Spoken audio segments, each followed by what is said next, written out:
शहीदों की चिताओं पर लगेंगे हर वर्ष मेले, वतन पर मिटने वालों का यही बाकी निशान होगा। मैं हरकेश शर्मा ਅੱਜ ਖੜੇ ਹਾਂ ਭਾਰਤ ਪਾਕਿਸਤਾਨ ਸਰਹੱਦੀ ਜ਼ੀਰੋ ਰੇਖਾ ਤੇ ਪਿੰਡ ਸਕੋਲ। ਤੁਸੀਂ ਦੇਖ ਰਹੇ ਹੋ ਅਜੀਤ ਵੈਬ ਟੀਵੀ।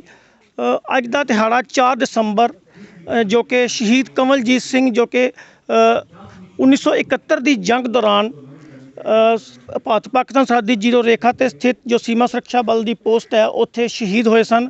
ਉਹਨਾਂ ਦਾ ਸ਼ਹੀਦੀ ਦਿਹਾੜਾ ਜੋ ਲੋਕਾਂ ਵੱਲੋਂ ਬਹੁਤ ਹੀ ਸ਼ਰਧਾ ਨਾਲ ਮਨਾਇਆ ਜਾ ਰਿਹਾ। ਇੱਥੇ ਬਹੁਤ ਸਾਰੀਆਂ ਹਸਤੀਆਂ ਜੋ ਨੇ ਅੱਜ ਪਹੁੰਚੀਆਂ ਨੇ। ਹਲਕਾ ਵਿਧਾਇਕ ਜੋਗਿੰਦਰਪਾਲ ਜੀ ਅਤੇ ਇਸ ਤੋਂ ਇਲਾਵਾ ਕੰਪਨੀ ਕਮਾਂਡਰ ਅਤੇ ਜੋ ਸੀਮਾ ਸੁਰੱਖਿਆ ਬਲ ਦੇ ਬਾਕੀ ਜੋ ਅਧਿਕਾਰੀ ਨੇ ਬਹੁਤ ਉਤਸ਼ਾਹ ਸਹਿਤ ਪਹੁੰਚੇ ਨੇ। ਗੱਲ ਅਗਰ ਸ਼ਹੀਦ ਦੀ ਕੀਤੀ ਜਾਵੇ ਤਾਂ 1971 ਜੋ 4 ਦਸੰਬਰ ਦਾ ਦਿਨ ਸੀ, ਉਸ ਵੇਲੇ ਇਸ ਪੋਸਟ 'ਤੇ ਪਾਕਿਸਤਾਨ ਵੱਲੋਂ ਪੂਰੀ ਤਰ੍ਹਾਂ ਕਬਜ਼ਾ ਕਰ ਲਿਆ ਗਿਆ ਸੀ ਔਰ ਉਸ ਸਮੇਂ ਸ਼ਹੀਦ ਕਮਲਜੀਤ ਸਿੰਘ ਵੱਲੋਂ ਬਹਾਦਰੀ ਦਿਖਾਉਂਦੇ ਹੋਏ ਆਪਣਾ ਬੈਰਲਸ ਸੈੱਟ ਜੋ ਪੋਸਟ 'ਤੇ ਰਹਿ ਗਿਆ ਸੀ ਉਸ ਨੂੰ ਦੁਬਾਰਾ ਪ੍ਰਾਪਤ ਕਰਕੇ ਪਠਾਨਕੋਟ ਜੋ ਆਰਮੀ ਸੈਨਾ ਦੀ ਜੋ ਟੁਕੜੀ ਸੀ ਉੱਥੇ ਜਾਣਕਾਰੀ ਦਿੱਤੀ ਗਈ ਅਤੇ ਉਸ ਵੱਲੋਂ ਉਸੇ ਵੇਲੇ ਹੀ ਭਾਰਤੀ ਸੈਨਾ ਵੱਲੋਂ ਐਕਸ਼ਨ ਲੈਂਦੇ ਹੋਏ ਤੁਰੰਤ ਇਸ ਪਿੰਡ ਵਿੱਚ ਪਹੁੰਚ ਕੇ ਦੁਬਾਰਾ ਇਸ ਪੋਸਟ ਨੂੰ ਆਪਣੇ ਕਬਜ਼ੇ ਵਿੱਚ ਲੈ ਲਿਆ ਗਿਆ। ਪਰੰਤੂ ਦੁੱਖ ਦੀ ਗੱਲ ਇਹ ਕਿ ਸ਼ਹੀਦ ਕਮਲਜੀਤ ਸਿੰਘ ਜਾਣਕਾਰੀ ਦੇਣ ਤੋਂ ਬਾਅਦ ਪਾਕਿਸਤਾਨ ਦੀ ਜੋ ਸੈਨਾ ਸੀ ਉਹਨਾਂ ਦੇ ਹੱਥੇ ਚੜ੍ਹ ਗਏ ਅਤੇ ਉਹਨਾਂ ਨੇ ਜੋ ਤਸਵੀਰ ਪਿੱਛੇ ਤੁਸੀਂ ਦੇਖ ਰਹੇ ਹੋ ਇਹ ਇੱਕ ਬੇਰੀ ਦਾ ਪੇੜ ਹੈ ਜਿੱਥੇ ਕਿ ਜੋ ਉਸ ਸਮੇਂ ਪਾਕਿਸਤਾਨ ਦੇ ਜੋ ਸੈਨਾ ਸੀ ਉਹਨਾਂ ਵੱਲੋਂ ਸ਼ਹੀਦ ਨੂੰ ਮਾਰ ਕੇ ਉਸ ਸਮੇਂ ਇਸ ਬੇਰੀ ਦੇ ਪੇਟ ਨਾਲ ਟੰਗ ਦਿੱਤਾ ਗਿਆ ਸੀ ਅਤੇ ਇਸ ਪੇਟ ਨੂੰ ਅੱਗ ਲਗਾ ਦਿੱਤੀ ਗਈ ਸੀ। ਬਹੁਤ ਹੀ ਦੁਖਦਾਇਕ ਘਟਨਾ ਸੀ। ਪਰ ਜੇ ਪਿੰਡ ਵਾਸੀਆਂ ਦੀ ਗੱਲ ਕੀਤੀ ਜਾਵੇ ਤਾਂ ਉਹਨਾਂ ਦਾ ਕਹਿਣਾ ਹੈ ਕਿ ਜੇਕਰ ਸ਼ਹੀਦ ਕਮਲਜੀਤ ਸਿੰਘ ਉਸ ਸਮੇਂ ਆਪਣੀ ਜਾਨ ਨਾ ਗਵਾਉਂਦਾ ਤਾਂ ਅੱਜ ਇਹ ਸੀਮਾ ਸੁਰੱਖਿਆ ਬਲ ਦੀ ਪੋਸਟ ਅਤੇ ਜੋ ਸਕੋਲ ਪਿੰਡ ਹੈ ਇਹ ਅੱਜ ਭਾਰਤ ਦੇ ਨਕਸ਼ੇ 'ਚ ਨਹੀਂ ਬਲਕਿ ਪਾਕਿਸਤਾਨ ਦੇ ਨਕਸ਼ੇ ਵਿੱਚ ਹੁੰਦਾ। ਇਹ ਪਿੱਛੇ ਖੜੇ ਨੇ ਪਿੰਡ ਵਾਸੀ ਜਿਨ੍ਹਾਂ ਦੇ ਦਿਲ ਵਿੱਚ ਸ਼ਹੀਦ ਕਮਲਜੀਤ ਸਿੰਘ ਦੇ ਪ੍ਰਤੀ ਬਹੁਤ ਸਾਰਾ ਸ਼ਰਧਾ ਹੈ, ਉਸ ਪ੍ਰਤੀ ਬਹੁਤ ਉਤਸ਼ਾਹ ਹੈ। ਆਪਣੇ ਬੱਚਿਆਂ ਨੂੰ ਆਉਣ ਵਾਲੀ ਪੀੜ੍ਹੀ ਨੂੰ ਇਹ ਲੋਕ ਇਹ ਕਹਾਣੀ ਸੁਣਾਉਂਦੇ ਨੇ ਕਿ ਤੁਸੀਂ ਵੀ ਆਪਣੇ ਦੇਸ਼ ਲਈ ਲੋੜ ਪੈਣ 'ਤੇ ਜਾਨ ਦੇਣੀ ਜਾਣੋਗੇ ਤਾਂ ਕਿ ਜੋ ਆਉਣ ਵਾਲੀ ਪੀੜ੍ਹੀ ਹੈ ਉਸ ਨੂੰ ਇਹ ਪ੍ਰੇਰਨਾ ਮਿਲ ਸਕੇ ਕਿ ਜੋ ਦੇਸ਼ ਦੇ ਲਈ ਸ਼ਹਾਦਤ ਦੇਣਾ ਕਿੰਨੀ ਵੱਡੀ ਗੱਲ ਹੈ। ਜੀ ਕੀ ਨਾਮ ਜੀ ਤੁਹਾਡਾ? ਮੈਂ ਰਮੇਸ਼ ਸਿੰਘ ਪਿੰਡ ਸਿੰਬਲ ਸਕੂਲ ਦਾ। ਮੈਂ ਕਮਲਜੀਤ ਸਿੰਘ ਨੂੰ ਚੰਗੀ ਤਰ੍ਹਾਂ ਜਾਣਦਾ ਛੋਟੇ ਹੁੰਦਿਆਂ ਸਾਰੇ, ਕਿਉਂ ਇਹ ਅਨਮੈਰਿਡ ਸੀਗੇ ਅਤੇ ਜਦੋਂ ਜੰਗ ਹੋਇਆ ਅਸੀਂ ਤਾਂ ਪਿੱਛੇ ਚਲ ਗਏ ਸੀ। ਇਹ ਫੌਜ ਦੇ ਨਾਤੇ ਦੇ ਕਾਰਨ ਸਿੰਬਲ ਪੋਸਟ ਦੇ ਵਿੱਚ ਰਹੇ। ਕੀ ਕਹੋਗੇ ਜੇ ਸ਼ਹੀਦ ਕਮਲਜੀਤ ਸਿੰਘ ਉਸ ਸਮੇਂ ਆਪਣੀ ਸ਼ਹਾਦਤ ਨਾ ਦਿੰਦੇ ਤਾਂ ਇਸ ਪਿੰਡ ਦਾ ਅੱਜ ਨਕਸ਼ਾ ਕੀ ਹੁੰਦਾ? ਅਗਰ ਸ਼ਹਾਦਤ ਨਾ ਦਿੰਦੇ ਤਾਂ ਇਹ ਪਾਕਿਸਤਾਨ ਦਾ ਏਰੀਆ ਹੁੰਦਾ। ਇਹ ਜੋ ਸੀਮਾ ਸੁਰੱਖਿਆ ਬਲ ਦੀ ਪੋਸਟ ਹੈ ਇਸ 'ਤੇ ਕਿਸ ਤਰ੍ਹਾਂ ਦਾ ਉਸ ਸਮੇਂ ਦ੍ਰਿਸ਼ ਸੀ ਜੋ ਤੁਸੀਂ ਬਜ਼ੁਰਗਾਂ ਤੋਂ ਸੁਣਿਆ ਜਾਂ ਤੁਸੀਂ ਉਸ ਵੇਲੇ ਜਿੰਨੀ ਹੋਸ਼ ਸੀ ਕੀ ਦੇਖਿਆ? ਆਪਣਾ ਤਜਰਬਾ ਜੋ ਜ਼ਾਹਿਰ ਕਰੋ। ਸਰ ਇਹ ਪੋਸਟ 4 ਦਿਨ ਕੈਪਚਰ ਰਹੀ ਹੈ ਪਾਕਿਸਤਾਨ ਦੇ ਅੰਡਰ 'ਚ। ਜਦੋਂ ਮਤਲਬ ਦੁਬਾਰਾ ਇਹਨਾਂ ਨੇ ਅਟੈਕ ਕੀਤਾ ਪਿੱਛੋਂ ਆਪਣੀ ਆਰਮੀ ਨੇ, ਫਿਰ ਮਤਲਬ ਇਹਨਾਂ ਨੂੰ 20 ਕਿਲੋਮੀਟਰ ਦੂਰ ਭਗਾਇਆ ਇੱਥੋਂ। ਤਾਂ ਕੀ ਸੰਦੇਸ਼ ਤੁਸੀਂ ਆਪਣੀ ਆਉਣ ਵਾਲੀ ਪੀੜ੍ਹੀ ਨੂੰ ਦਿੰਦੇ ਹੋ? ਸ਼ਹੀਦ ਕਮਲਜੀਤ ਸਿੰਘ ਦੀਆਂ ਕਹਾਣੀਆਂ ਸੁਣਾ ਕੇ ਆਉਣ ਵਾਲੀ ਪੀੜ੍ਹੀ ਨੂੰ ਕੀ ਪ੍ਰੇਰਿਤ ਕਰਦੇ ਹੋ?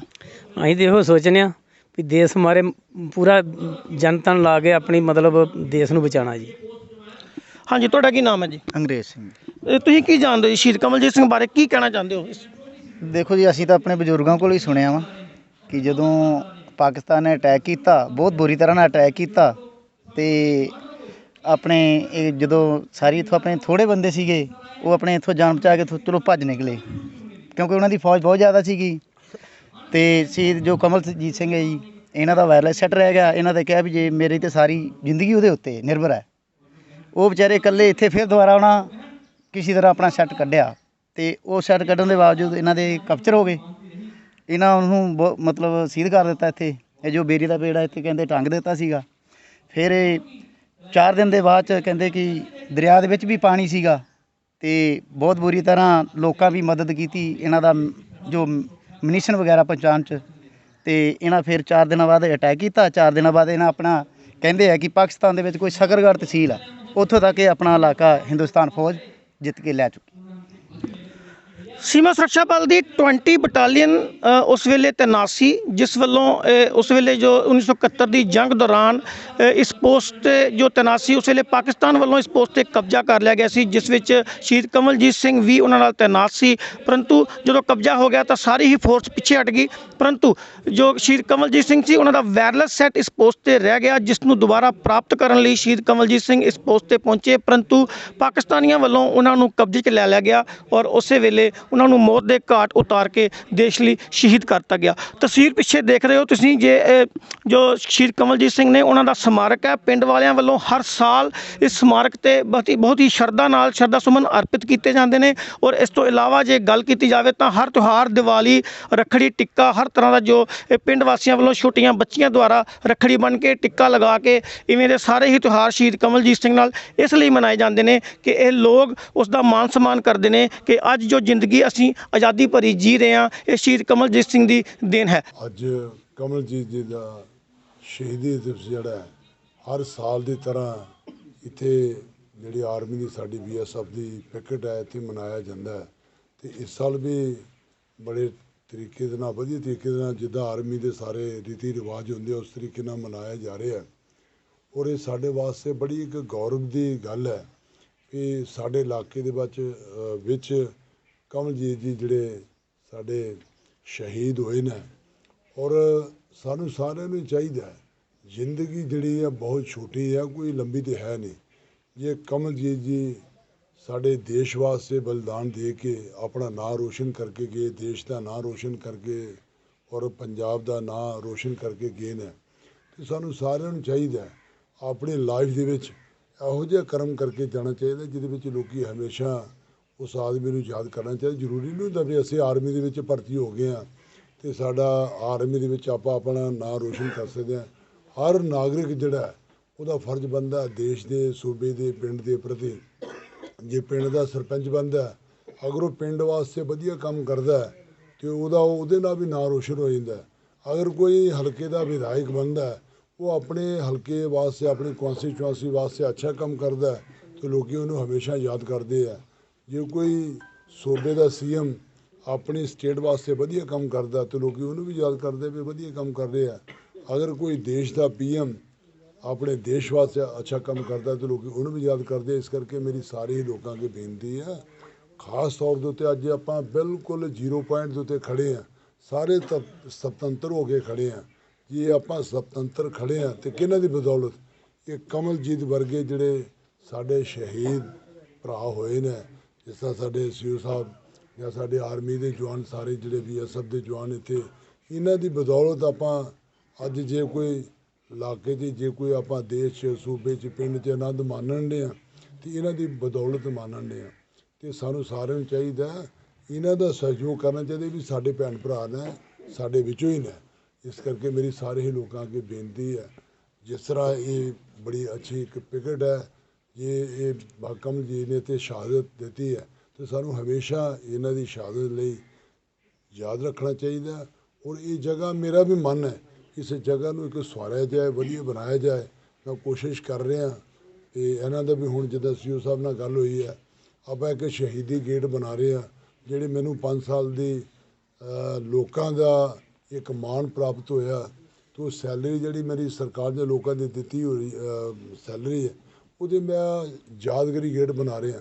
ਤੇ CO ਸਾਹਿਬ ਨੂੰ ਪੁੱਛਿਆ ਵੀ ਇਹਨਾਂ ਦਾ ਨਾਂ ਦਾ ਵੀ ਇੱਕ ਇੱਥੇ ਯਾਦਗਾਰੀ ਗੇਟ ਬਣਾਇਆ ਜਾਏ। ਔਰ ਜਿੱਦਾਂ ਇੱਥੇ ਹੁਣ ਇਹਨਾਂ ਦਾ ਇੱਕ ਬੜਾ ਸੰਸਕਾਰ ਇੱਥੇ ਕੀਤਾ ਹੋਇਆ, ਤੇ ਮੈਂ ਚਾਹੁੰਦਾ ਵੀ ਇੱਥੇ ਵੀ ਵਧੀਆ ਕੋਈ ਸਿਸਟਮ ਬਣ ਜੇ ਅੱਛਾ। ਤੇ ਉਹ ਮੇਰੀ ਸੋਚ ਹੈ, ਵੈਸੇ ਸਾਰੇ ਲੋਕਾਂ ਦੀ ਸੋਚ ਹੋਣੀ ਚਾਹੀਦੀ ਹੈ। ਤੇ ਅੱਜ ਦੇ ਦਿਨ ਦੇ ਉੱਤੇ ਫਿਰ ਮੈਂ ਆਪਣੇ ਵੱਲੋਂ, ਆਪਣੇ ਪਰਿਵਾਰ ਵੱਲੋਂ, ਆਪਣੀ ਕੌਂਸਟੀਚੁਐਂਸੀ ਵੱਲੋਂ ਤੇ ਮੈਂ ਇਹ ਕਹਾਂਗਾ ਵੀ ਇਹ ਅੱਜ ਜਿਹੜਾ ਦਿਹਾੜਾ ਹੈ ਇਹ ਅੱਛਾ ਹੈ ਤੇ ਵਧੀਆ ਤਰੀਕੇ ਨਾਲ ਸਾਨੂੰ ਸਾਰੇ ਮਨਾਉਣਾ ਚਾਹੀਦਾ। ਬਹੁਤ ਬਹੁਤ ਸਾਰਿਆਂ ਦਾ ਥੈਂਕਸ ਹੈ ਜਿਹਨੇ ਮੇਰੇ ਭੈਣ ਭਰਾ ਆਏ ਨਾ, ਖਾਸ ਕਰਕੇ CO ਸਾਹਿਬ ਮੇਰੇ भरा, ਤੁਹਾਡਾ सारे का बहुत बहुत थैंक्स। जय हिंद। BSF की 20 बटालियन के नायक कमलजीत सिंह जो 4 दिसंबर 1971 को इसी पोस्ट पर, जो भारत पाक जो बॉर्डर है उसकी 0 लाइन पर बनी जो सिंबल पोस्ट है, वहीं पर पाक सेना से लोहा लेते हुए अपना बलिदान दे गए थे। आज शहीद सैनिक परिवार सुरक्षा परिषद की ओर से उनका 50वां श्रद्धांजलि समारोह जो उनकी याद में बना स्मारक है, उनकी समाधि भी यहाँ पे बनी है, वहाँ पे आयोजित किया गया। शहीद नायक कमलजीत सिंह जो बहुत ही वीरता से लड़े, आखिरी गोली, अंतिम सांस तक पाक सेना से लोहा लेते रहे और पाकिस्तान ने एक दरिंदगी दिखाते हुए, क्योंकि उनकी नफरी ज़्यादा थी, इस रणबांकुरे का उन्होंने सिर कलम कर दिया। और जो आप पेड़ देख रहे हैं वेरी का, इसी पेड़ पर उन्होंने उनका सिर लटका दिया और उनके माथे पे एक चिट लगा दी कि पाक सेना का आईजी बीएसएफ को बेहतरीन तोहफा, लेकिन उसके बाद बीएसएफ और भारतीय सेना ने जवाबी हमला बोला और पाकिस्तान की सेना को पूरी तरह धूल जिटाते हुए कई सैनिकों को मारकर उन्हें पीछे हटने पर मजबूर कर दिया। Ajit web TV, Rakesh Sharma, Bamiyal. ਬਾਪੂ ਮੇਰਾ ਟਰੱਕ ਚਲਾਉਂਦਾ ਪਰ ਮੈਂ ਬਣਨਾ ਚਾਹੁੰਦਾ ਇੰਜੀਨੀਅਰ। ਬਾਪੂ ਕਹਿੰਦਾ ਬਈ ਮੇਰਾ ਟਰੱਕ ਤੇਰੀ ਇੰਜੀਨੀਅਰਿੰਗ ਦਾ ਭਾਰ ਨਹੀਂ ਚੁੱਕ ਸਕਦਾ। ਮੈਂ ਬਾਪੂ ਨੂੰ ਆਖਿਆ ਬਸ ਕੁਝ ਮਹੀਨੇ ਖੜ ਜਾ, ਸਾਡਾ ਸੁਖਬੀਰ ਬਾਦਲ ਆ ਰਿਹਾ ਹੈ, ਉਹਨੇ ਵਾਅਦਾ ਕੀਤਾ ਮੇਰੇ ਨਾਲ ਸਟੂਡੈਂਟ ਕਾਰਡ ਬਣਾ ਕੇ ਦੇਣ ਦਾ, ਜਿਹਦੇ ਨਾਲ ਮੈਨੂੰ 10 ਲੱਖ ਦਾ ਲੋਨ ਮਿਲੇਗਾ, ਨਾ ਘਰ ਗਿਰਵੀ ਨਾ ਗਰੰਟੀ, ਅਕਾਲੀ ਸਰਕਾਰ ਦਊ ਗਰੰਟੀ, ਨਾਲੇ ਵਿਆਜ ਵੀ। ਫੀਸ, ਲੈਪਟਾਪ, ਜਹਾਜ਼ ਦੀਆਂ ਟਿਕਟਾਂ, ਵੀਜ਼ਾ ਸਭ ਮਿਲ ਜਾਣਾ ਮੈਨੂੰ। ਮੈਂ ਬਣਾਂਗਾ ਇੰਜੀਨੀਅਰ, ਨਾਲੇ ਸੁਖਬੀਰ ਜੋ ਕਹਿੰਦਾ ਹੈ ਸੋ ਕਰਦਾ ਹੈ।